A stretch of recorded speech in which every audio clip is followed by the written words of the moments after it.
নমস্কার, নিউজ টাইমে আপনাদের সকলকে স্বাগত। আপনাদের সঙ্গে রয়েছে আমি স্বপ্না। শুরু করছি আজকের প্রাইম টাইম।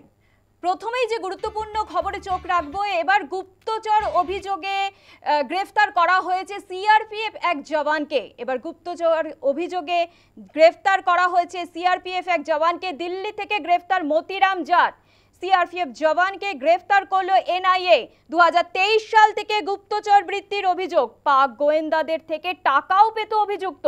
6 জুন পর্যন্ত এনআইএ হেফাজতের মতিরাম। গ্রেফতার পাক গুপ্তচর সিআরপিএফ জওয়ান। দিল্লি থেকে গ্রেফতার মতিরাম জাট। সিআরপিএফ জওয়ানকে গ্রেফতার করেছে এনআইএ। 2023 সাল থেকে গুপ্তচর বৃদ্ধির অভিযোগ। নিউজ রুম থেকে রয়েছে সরাসরি আমাদের প্রতিনিধি চিন্ময় ভট্টাচার্য। চিন্ময় দা, একেবারে আমরা দেখলাম জ্যোতি মালহোত্রাকে গ্রেপ্তার করা হলো এই পাক গুপ্তচর হিসাবে, এবং তারপরে এই সিআরপিএফ জওয়ান। একেবারে ভয়ঙ্কর বিষয় চিন্ময় দা। খুবই ভয়ঙ্কর বিষয়, কারণ সিআরপিএফ জওয়ানরা, এই জওয়ানদের নিয়ে, এই জওয়ানরাই আমাদের গর্বিত করেছে। অপারেশন সিঁদুরের সাফল্য এখন গোটা দেশ উপভোগ করছে এবং তাই নিয়ে বিভিন্ন জায়গায় চলছে নানা রকম অনুষ্ঠান। একদিকে যখন জওয়ানদের বেশিরভাগে এই রকম বীরত্ব সূচক কাজ করছেন, তাদের বীরত্বের কাহিনী প্রায় জয়গাথা বিভিন্ন জায়গা প্রচার হচ্ছে, সেই রকম সময় আর এক জওয়ানের, সিআরপিএফের এক জওয়ানের এই রকম একটা নক্কারজনক কাজ, এইভাবে দেশের সঙ্গে শত্রুতা করা, এটা নিশ্চিতভাবেই আমাদের সকলের চিন্তা বাড়াচ্ছে। জ্যোতি মালহোত্রা আমরা জানি যে একজন ইউটিউবার, তিনি ইউটিউবারের ছদ্মবেশে, ইউটিউবারের পেশাকে আড়াল করে তিনি বিভিন্ন দেশের গোপন তথ্য পাচার করতেন পাকিস্তানে, সেইটা তাও একজন ইউটিউবার। এবং এইবার জ্যোতি মালহোত্রার থেকেও কিন্তু আরও ভয়ঙ্কর, কারণ যিনি এই কাজের সঙ্গে যুক্ত তিনি একজন জওয়ান, যাদের ওপরে ভরসা করে গোটা দেশ, যাদের ওপরে গোটা দেশের নিরাপত্তা রয়েছে, নিরাপত্তার দায়িত্ব রয়েছে। তাদের মধ্যে যদি কেউ, সে একজন হলেও তাদের মধ্যে কেউ যদি এরকম বিশ্বাসঘাতকতা করেন টাকার বিনিময়ে অথবা অন্য কিছুর বিনিময়ে, তাহলে সেইটা গোটা দেশের নিরাপত্তার পক্ষে অত্যন্ত বিপজ্জনক হয়ে যায়। এবং একই সঙ্গে একজন জওয়ানের এই রকম কাজের জন্যে কিন্তু গোটা জওয়ান, তাদের নিয়েও অনেকের মধ্যে সন্দেহ তৈরি হতে পারে, তাহলে কি তিনি অন্য কেউ জড়িত, এরকম প্রশ্ন মাথায় আসতে পারে। কাজেই এই গোটা বিষয়টা, তিনি যেটা দেশের সঙ্গে বিশ্বাসঘাতকতা করেছেন, গোটা জওয়ানদের সঙ্গে বিশ্বাসঘাতকতা করেছেন। কাজেই এটা অত্যন্ত রকম বিপজ্জনক দেশের পক্ষে। ধন্যবাদ চিন্ময় দা।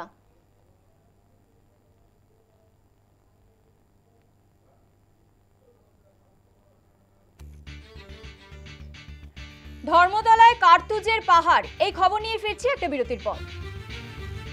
আপনারা জানেন যে গতকাল ধর্মতলা বাস স্ট্যান্ড থেকে যে বিপুল পরিমাণের কার্তুজ উদ্ধার হয়েছে, সেই কার্তুজের এবার নতুন তথ্য পেল এসটিএফ এর হাতে। নতুন তথ্য, যে বিপুল পরিমাণ অর্থাৎ 120 রাউন্ড কার্তুজ উদ্ধার করা হয়েছে, সেই কার্তুজ উদ্ধারে এবার নতুন তথ্য এসটিএফ এর হাতে। নিউজ রুম থেকে সরাসরি রয়েছে আমাদের প্রতিনিধি মৌমিতা মিত্র। মৌমিতা, আমরা গতকালই দেখেছি যে বিপুল পরিমাণ এই কার্তুজ উদ্ধার করা হয়েছে ধর্মতলার বাস স্ট্যান্ড থেকে এবং এক ব্যক্তিকে গ্রেফতার করা হয়েছে। সেক্ষেত্রে দাঁড়িয়ে এসটিএফ এর হাতে নতুন তথ্য। মৌমিতা, একেবারে প্রথমে তোমাকে বলবো, রামকৃষ্ণ মাঝি পূর্ব বর্ধমানের কেতুগ্রামের বাসিন্দা। আজকে তাকে ব্যাংশাল আদালতে পেশ করা হয়েছিল এবং 6 জুন পর্যন্ত পুলিশি হেফাজতের নির্দেশ দেওয়া হয়েছে। এবার এই রামকৃষ্ণ মাঝি, তিনি যে বিপুল পরিমাণ কার্তুজ নিয়ে কলকাতায় এলেন, কোথা থেকে কিভাবে তিনি কার্তুজ পেলেন, সেই বিষয়টাই মূলত তদন্তকারী আধিকারিকরা খতিয়ে দেখার চেষ্টা করছেন। যেটা এসটিএফ সূত্রে খবর, যে হলদিয়া থেকেই বিপুল পরিমাণ কার্তুজগুলি নিয়ে আসা হয়েছিল। যে 120 রাউন্ড কার্তুজ ইতিমধ্যে উদ্ধার করা হয়েছে, তার মধ্যে 100 রাউন্ড কার্তুজ হচ্ছে 8mm পিস্টলের এবং বাকি 20 রাউন্ড কার্তুজ হচ্ছে 7.65mm পিস্টলের। এবং যেটা তদন্তকারীরা খতিয়ে দেখছেন যে এই কার্তুজ কলকাতায় নিয়ে আসার পরবর্তীকালে কাকে পৌঁছে দেওয়ার পরিকল্পনা ছিল। এই রামকৃষ্ণ মাঝি, তাকে কি মিডলম্যান হিসেবে ব্যবহার করা হচ্ছিল সেই বিষয়টাই মূলত দেখা হচ্ছে। তার কারণ একই রকমভাবে দেখা যাচ্ছে যে বিগত বেশ কয়েকটি ঘটনায় শহর কলকাতায় বিভিন্ন সময় আগ্নেয়াস্ত্র উদ্ধার হয়েছে, কখনো কার্তুজ উদ্ধার হয়েছে। কলকাতাকে কি ট্রানজিট রুট হিসেবে ব্যবহার করা হচ্ছে বেআইনি আগ্নেয়াস্ত্র বা কার্তুজ পাচারের ক্ষেত্রে, সেই বিষয়টাও খতিয়ে দেখা হচ্ছে।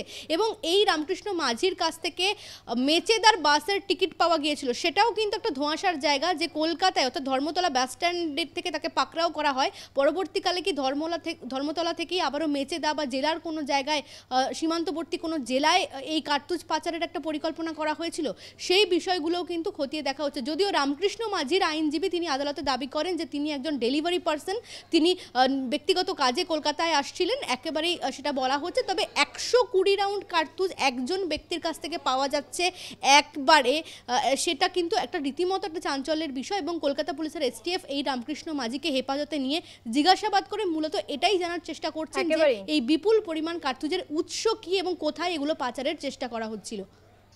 ধন্যবাদ মৌমিতা। এই বিষয়ে অভিযুক্ত ব্যক্তি রামকৃষ্ণ মাঝি, তার স্ত্রী ঠিক কি বলেছেন শোনাবো আপনাদের। এইভাবে আমরা এসব ব্যাপারে কিছু জানতামই না যে এইসব কি, আর ওকে আমি কখনো ভাবিওনি যে ওইসব কাজে জড়িত থাকবে। আর ও কি কিসের জন্য যে এসব করেছে সেটাও আমরা জানি না, আমাদেরকে জানাইনি কিছু। তো কি মনে হচ্ছে? আমরা হয়তো ভাবছি যে ও কোনো কারণে হয়তো আনতে গেছে, তাছাড়া কিছুই নয়। তাহলে কি টাকার জন্যই কি এটা করেছে? হয়তো গাড়ি ইএমআই ছিল, হয়তো দিতে পারেনি, এমন তো? আমাদের গাড়ি সেরকম কোনো কিছুই বাকি নেই, সব দেওয়া হয়ে গেছে। সবই কিছুই নেই, কিস্তি বাকি বা কিছু এইসব কিছুই নেই। আপনার স্বামী মানে আগে এরকম কিছু করতো? এরকম আমি কখনো দেখিনি, করার করতো সেটাও ভাবতে পারছি না।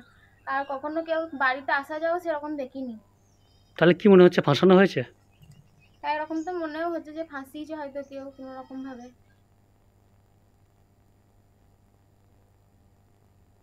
কাকদ্বীপে ভোটার গরমিল, এই খবর নিয়ে ফিরছি একটা বিরতির পর। কাকদ্বীপে ভোটার গরমিল, সরকারি আধিকারিকরাই কিন্তু জড়িত রয়েছে, চাঞ্চল্যকর দাবি তৃণমূল বিধায়কের। কাকদ্বীপে ভোটার গরমিল, বিস্ফোরক মন্টুরাম পাখিরা, সিবিআই চাইলেন শুভেন্দু অধিকারী। ভোটার তালিকায় কারচুপি, জড়িত সরকারি আধিকারিকরাই, চাঞ্চল্যকর দাবি তৃণমূল বিধায়কের। সিবিআই তদন্তের দাবি বিরোধী দলনেতার, নির্বাচন কমিশনে গেলেন শুভেন্দু অধিকারী। এই বিষয়ে মন্টুরাম পাখিরা তিনি ঠিক কি বলেছেন শোনাবো আপনাদের। যেই 3টি গ্রাম পঞ্চায়েতে কয়েকটি করে বুথে অস্বাভাবিক ভোট উঠেছে, সেগুলোকে আমরা একটা অভিযোগ করেছি প্রশাসনের কাছে, নির্বাচন কমিশন তাদের কাছে করেছি। তারা তদন্ত করে দেখুক যে আমাদের বক্তব্যটা সঠিক কিনা। 1, 2, এক্ষেত্রে যে লোকগুলো ভোট উঠেছে,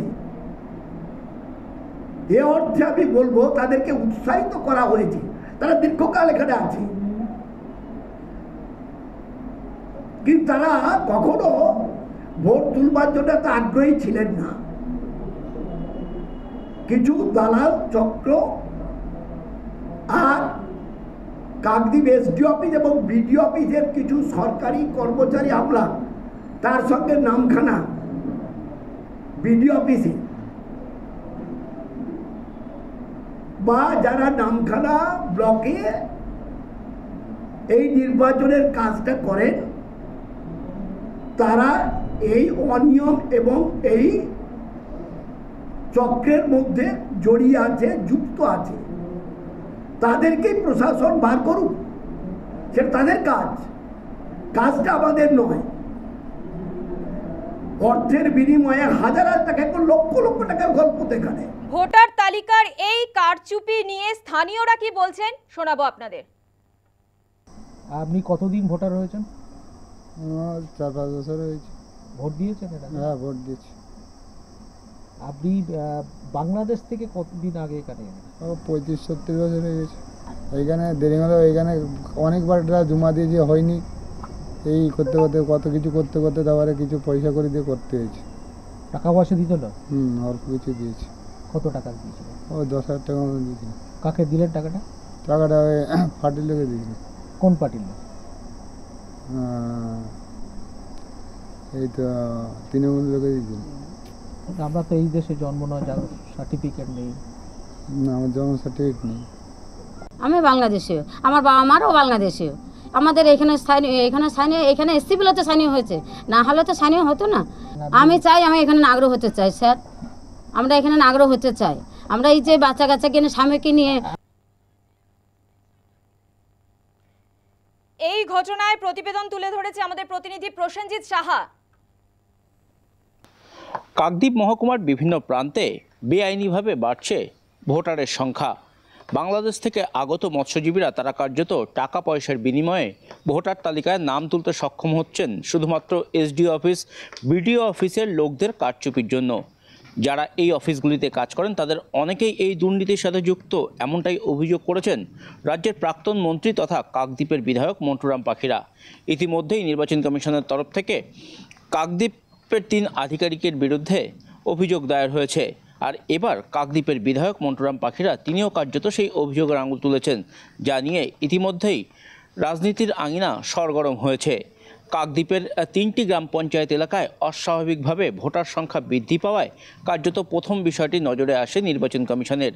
তারপরে এই বিষয়টির তদন্তে নামলে এই ঘটনায় জড়িত বেশ কয়েকজনের নাম উঠে আসে, আর এরপর তাদের বিরুদ্ধে অভিযোগও দায়ের করেন নির্বাচন কমিশন। আর এবার কাকদ্বীপের বিধায়ক মন্টুরাম পাখিরা তিনিও কার্যত এই সরকারি আধিকারিকদের বিরুদ্ধে অভিযোগের আঙুল তুললেন। মূলত বাংলাদেশের বেশ কিছু মৎস্যজীবী তারা কাকদ্বীপ এলাকায় থাকতে শুরু করেছে এবং মোটা টাকার বিনিময়ে তারা তাদের ভোটার তালিকায় নাম তুলছেন, এমনটাই অভিযোগ বিধায়কের। সব মিলিয়ে গোটা ঘটনাকে কেন্দ্র করে এলাকায় যথেষ্ট চাঞ্চল্য ছড়িয়েছে। দক্ষিণ 24 পরগনা থেকে প্রসেনজিৎ সাহা, নিউজ টাইম। এই ঘটনায় সিবিআই তদন্তের দাবি করেছেন বিরোধী দলনেতা শুভেন্দু অধিকারী। তিনি ঠিক কি বলেছেন শোনাবো আপনাদের। আপনি যে কোনো স্টেট থেকে পুলিশ আধিকারিক নিয়ে এসে অফিসার ইনচার্জ, এসপি, ডিজিপির জায়গা বসান, নইলে সেন্ট্রাল প্যারামিলিটারি ফোর্স থেকে বসান। এখন থেকে আপনাকে স্ট্যান্ডার্ড অপারেটিং প্রসিডিওর চেঞ্জ করতে হবে। পশ্চিমবঙ্গের ডেমোক্রেসিকে রক্ষা করার জন্য আমরা ফেভার চাই না, আমরা ফেয়ার ইলেকশন চাই। কমপ্লিটলি এটা আমরা বলেছি। অরুণ গড়াইয়ের case, it's a big scam. এই স্ক্যাম পশ্চিমবঙ্গের সব ব্লক, সাব ডিভিশন, জেলাতে আইপ্যাক কে সাথে নিয়ে তৃণমূলের লোকেরা এবং তৃণমূলের ভুয়া ওবিসি সার্টিফিকেট দিয়ে যারা বিডিও হয়েছেন 15, 16, 17, 18, তার একটা ম্যাক্সিমাম পোর্শন যাদের ওবিসি সার্টিফিকেট ইতিমধ্যে বাতিল হয়েছে এবং ফাঁকা খাতা দিয়ে যারা পিএসসিতে টাকা দিয়ে চাকরি নিয়েছেন, a big section of the WBC এর সবাই নয়। এই বিষয়ে তৃণমূল মুখপাত্র কুণাল ঘোষ কি বলেছেন শোনাবো আপনাদের।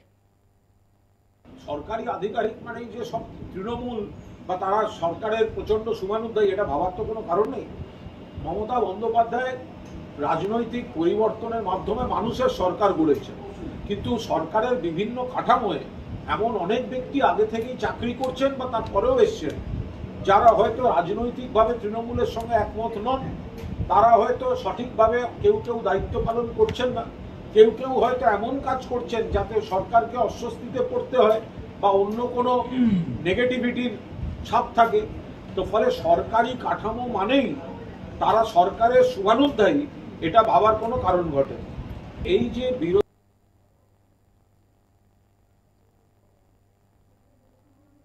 পুরীতে বরাত জোরে বাঁচলেন সস্ত্রীক স্নেহাশিস গঙ্গোপাধ্যায়। এই খবর নিয়ে ফিরছি একটা বিরতির পর।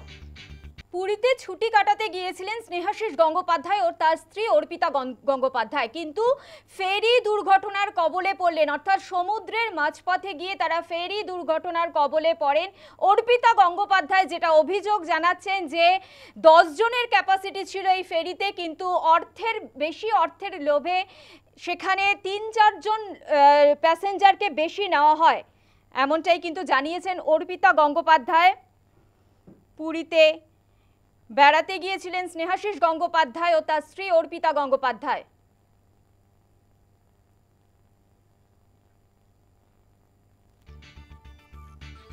আজ চাকরিহারাদের সঙ্গে আবারও বৈঠক করেন শিক্ষা সচিব। এই খবর নিয়ে ফিরে আসছি একটা বিরতির পর। আজও শিক্ষা সচিবের সঙ্গে বৈঠক করলেন চাকরিহারা শিক্ষক শিক্ষিকারা। আপনারা জানেন যে এর আগেও বৈঠক হয়েছে এবং তারা রীতিমতো শিক্ষামন্ত্রী ব্রাত্য বসু ও মুখ্যমন্ত্রীর সঙ্গে বৈঠক চেয়েছিলেন, কিন্তু কার্যত আজ শিক্ষা সচিবের সঙ্গেই বৈঠক করতে হলো। 1.5 ঘন্টা বৈঠক করে, কিন্তু বৈঠক থেকে আদৌ কি সমাধান সূত্র কোনো বেরিয়েছেন? বিকাশ ভবনে চাকরিহারাদের সঙ্গে আজও শিক্ষা সচিব তিনি বৈঠক করেন। 1.5 ঘন্টা চলে বৈঠক। এর আগে শিক্ষকরা, চাকরিহারা শিক্ষকরা তারা কিন্তু বৈঠক চেয়েছিলেন শিক্ষামন্ত্রীর সঙ্গে, যদিও শিক্ষামন্ত্রী ব্রাত্য বসু তিনি আজ বৈঠকে ছিলেন না। শিক্ষা সচিবের সঙ্গে বৈঠক করেন চাকরিহারা শিক্ষক শিক্ষিকারা। তাদের দাবি পূরণ না হলে দিল্লিমুখী হবে আন্দোলন, এমনটাই কিন্তু হুঁশিয়ারি দিয়েছেন চাকরিহারা শিক্ষকরা। বৈঠকের পর এমনটাই হুঁশিয়ারি দিয়েছেন চাকরিহারা শিক্ষকরা। মুখ্যমন্ত্রী শিক্ষামন্ত্রীর সঙ্গে বৈঠক চেয়েছিলেন, কিন্তু শেষ পর্যন্ত শিক্ষা সচিবের সঙ্গে বৈঠক করেন। 1.5 ঘন্টা চলে এই বৈঠক।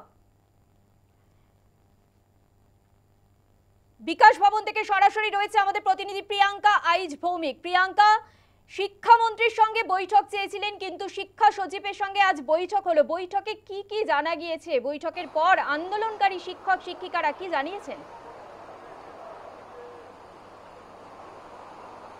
দেখো, আন্দোলনকারী শিক্ষক শিক্ষিকারা তুমি যেরকমটা বলছিলে সেরকমই কিন্তু শিক্ষামন্ত্রী ব্রাত্য বসুর সঙ্গে দেখা করতে চেয়েছিলেন এবং তার সঙ্গে বৈঠক করতে চেয়েছিলেন। যদিও আজকের বিকাশ ভবনের ভেতরে যে বৈঠক হয়েছিল সেটা শিক্ষা সচিবের সঙ্গে বৈঠক হয়, প্রায় টানা 1.5 ঘন্টা ধরে বৈঠক হয় এবং বৈঠক সেরে যখন এই আন্দোলনকারী শিক্ষক শিক্ষিকাদের যে 6 জনের প্রতিনিধি দল ছিলেন ভেতরে, তারা যখন বাইরে এলেন তারা কিন্তু জানিয়ে দিলেন স্পষ্টত তারা যে উত্তর খুঁজছিলেন, তারা যে উত্তর চাইছিলেন তার কিন্তু বেশ কিছুটাই এখনো পর্যন্ত অধরা, কারণ সেই উত্তর একমাত্র দিতে পারেন শিক্ষামন্ত্রী ব্রাত্য বসু। এবং শিক্ষা সচিব তিনি জানিয়েছেন এই আন্দোলনকারী প্রতিনিধি দল যারা গিয়েছিলেন ভেতরে তাদের বক্তব্য, তাদের দাবি তিনি পৌঁছে দেবেন শিক্ষামন্ত্রী ব্রাত্য বসুর সঙ্গে, এবং ব্রাত্য বসু যদি মনে করেন যে বিবেচনা করেন তাদের সাথে দেখা করে বৈঠকে বসার, তবে কিন্তু সেটা তিনি করবেন। তবে এই মুহূর্তে দাঁড়িয়ে যে জট তৈরি হয়ে আছে, সুপ্রিম কোর্টের নির্দেশ রয়েছে, সেখানে কিন্তু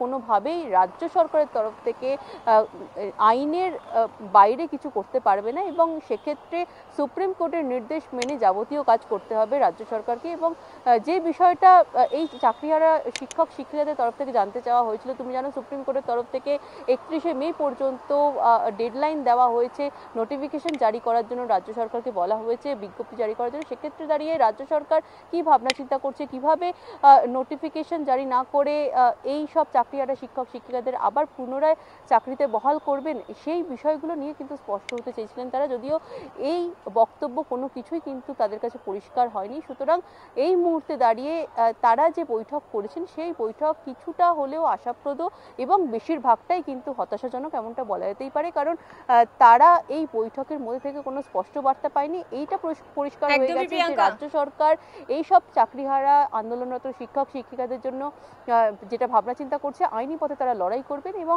সেই ক্ষেত্রে রাজ্য সরকারের তরফ। বৈঠকের পর চাকরিহারা শিক্ষক শিক্ষিকারা সাংবাদিক বৈঠকে কি জানিয়েছেন শোনাবো আপনাদের। আমরা শিক্ষামন্ত্রীর সঙ্গে দেখা করতে চাই, কারণ আমাদের এমন কিছু প্রশ্ন আছে যেগুলোর উত্তর শুধুমাত্র শিক্ষামন্ত্রী বা মুখ্যমন্ত্রী দিতে পারবেন, অন্য কারোর পক্ষে দেওয়া সম্ভব নয়। আচ্ছা, তাই আজকে যে মিটিংটা হয়েছে সেটা কিছুটা প্রশ্নের উত্তর আমরা পেয়েছি বটে, কিন্তু আমাদের অনেক প্রশ্নের উত্তরই আমাদের না জানা থেকে গেছে। এই জায়গাটা আমাদেরকে একটু ভাবাচ্ছে। দ্বিতীয়ত, এরপর থেকে আন্দোলনের অভিমুখ যেটা হবে সেটা শুধুমাত্র আর পশ্চিমবঙ্গমুখী হবে না, দিল্লিমুখীও হবে এবং আন্দোলনের রূপরেখা আমাদের পরিবর্তন হচ্ছে। আমরা বিশ্বাস করি যে আমাদের আধিকারিকদের দুর্নীতির জন্য যতটা দায়ী এখানে, কিন্তু কোর্টও আমাদের দিকটা দেখেনি, মানবিকতার গ্রাউন্ডে দেখেনি এবং আমাদের সঙ্গে ন্যায় হয়নি। আমরা মনে করি আমাদের সঙ্গে ন্যায় প্রতিষ্ঠা হয়নি এবং যেটা হয়েছে সেটা ভারতবর্ষ তথা পশ্চিমবঙ্গের কাছে প্রচণ্ড কলঙ্কিত একটা বিষয়। তাই এর পরবর্তী আন্দোলনের অভিমুখ আমরা দিল্লিমুখীও করতে চলেছি এবং সেটা কিভাবে করব সেটা পরবর্তীকালে জানানো হবে। এবং আমরা কোর্টকেও বার্তা দিতে চাইছি যে এইটা যেটা হয়েছে রায়টা, সেটা এতগুলো মানুষের জীবন জীবিকা নিয়ে যে ছেলে খেলা হয়েছে, এই বিষয়টা একেবারে হেলাফেলা করার মতো নয়। এবং এই বিষয়টা নিয়ে পুনর্বিবেচনার যে আর্জি করা হয়েছে সেটা যেন সত্যি সত্যি পুনর্বিবেচনার জায়গায় যায়, কারণ এইটা ছেলে খেলার কোনো বিষয় নয়। এতগুলো মানুষের জীবন, এতগুলো মানুষ, তাদের সংসার, তাদের বাচ্চা কাচ্চা, একটা পুরো জেনারেশন ধ্বংস হয়ে যাবে এবং আমাদের রাজ্য তথা দেশবাসীর মেরুদণ্ড ভেঙে যাবে। গুজরাটের সভা থেকে পেহেলগাঁও কাণ্ডের নিন্দা প্রকাশ করেছেন প্রধানমন্ত্রী নরেন্দ্র মোদী। এই খবর নিয়ে ফিরছি একটা বিরতির পর। গুজরাটের সভা থেকে পাকিস্তানকে ফের একবার কড়া নিন্দা করলেন প্রধানমন্ত্রী নরেন্দ্র মোদী। পেহেলগাঁও হামলার কড়া নিন্দা প্রধানমন্ত্রীর। জন্মলগ্ন থেকেই ভারতে হামলা পাকিস্তানের, অপারেশন সিন্দুরের জবাব। এই বিষয়ে প্রধানমন্ত্রী কি বলেছেন শোনাবো আপনাদের। बंटवारे के बाद जिस देश का जन्म हुआ उसका एकमात्र लक्ष्य भारत से दुश्मनी है, भारत से नफरत है, भारत का नुकसान करना है, अपनी अर्थव्यवस्था को मजबूत करना है, खुद को विकसित बनाना है। विकसित भारत का निर्माण तभी होगा जब भारत की सेनाएं भी मजबूत होगी।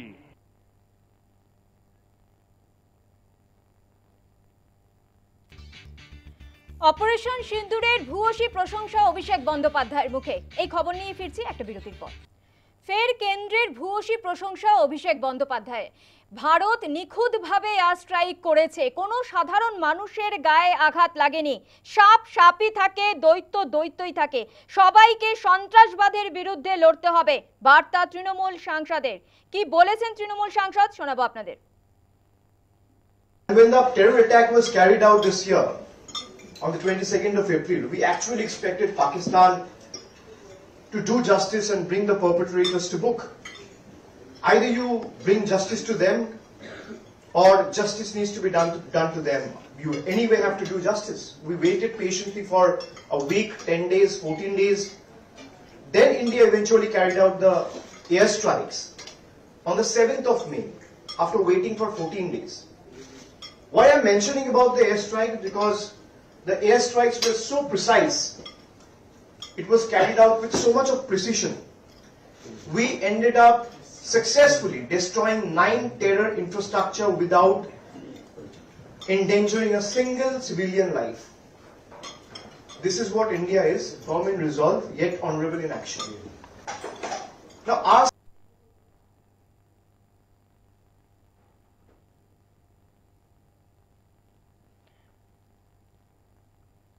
প্রাইম টাইম আজ এ পর্যন্তই। বিরতির পর দেখুন নিউজ এক্সপ্রেস, তারপর সন্ধ্যে 7টায় বেঙ্গল লাইন সানন্দার সঙ্গে।